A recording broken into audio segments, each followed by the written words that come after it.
मानव इतिहास के महासमुद्र में कुछ प्रसंग ऐसे हैं जो अदम्य साहस, अटूट विश्वास और अविचलित नेतृत्व के प्रतीक बन जाते हैं। यह कहानी है इंसानी हिम्मत की, उम्मीद की, जिद की, एक ऐसा सच जिसने पूरी दुनिया को हैरान कर दिया।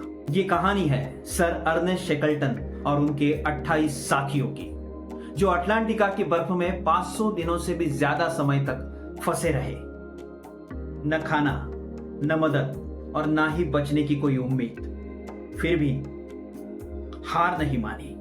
सन 1914, प्रथम विश्व युद्ध का काल। शेकल्टन ने यह फैसला किया कि वो अटलांटिक को एक किनारे से दूसरे किनारे तक पार करेंगे।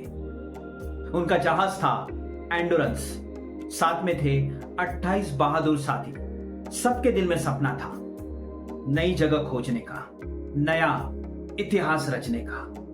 परंतु भाग्य की लहरें क्रूर रही। उनके जहाज ने 1300 किलोमीटर पार तो कर लिया था, लेकिन आगे दक्षिणी महासागर के हिमखंडों ने उनके जहाज को अपने बर्फीले जाल में जकड़ लिया। महीनों तक जहाज बर्फ पर फंसा रहा और अंत तक बर्फ की भीषण दबाव और शक्ति से चूर चूर हो गया। अब उनके पास न जहाज था, न सुरक्षित जगह, बस चारों ओर सफेद बर्फ और अंतहीन ठंड।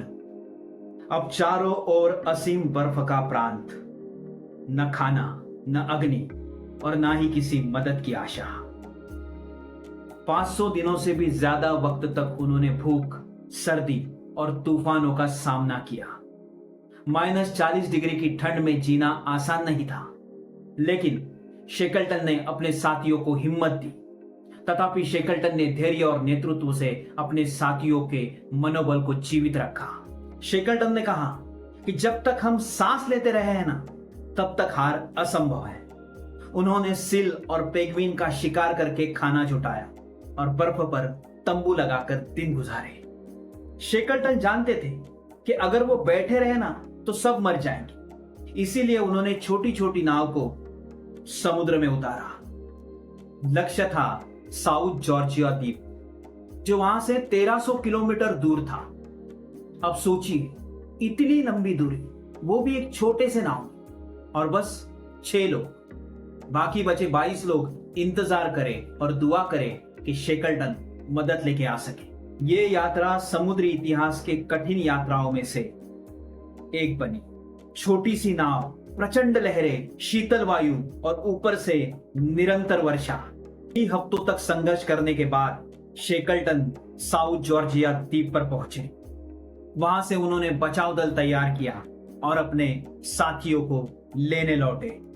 अद्भुत, इतना लंबा समय और इतने संकटों के बाद भी ना एक भी मृत्यु, ना एक भी पराजय। सभी 28 यात्री सुरक्षित लौटे। ये कथा इस सत्य की साक्षी है कि जब नेतृत्व अड़ी और साहस असीम हो, तब मृत्यु का विष भी जीवन के अमृत में परावर्तित हो जाता है। ये कहानी सिर्फ बर्फ और जहाज की नहीं है। ये कहानी है इंसानी हिम्मत और लीडरशिप की। शेकल्टन और उसके साथियों ने यह साबित कर दिया कि अगर मन मजबूत हो तो सबसे मुश्किल हालात में भी इंसान जिंदा रह सकता है।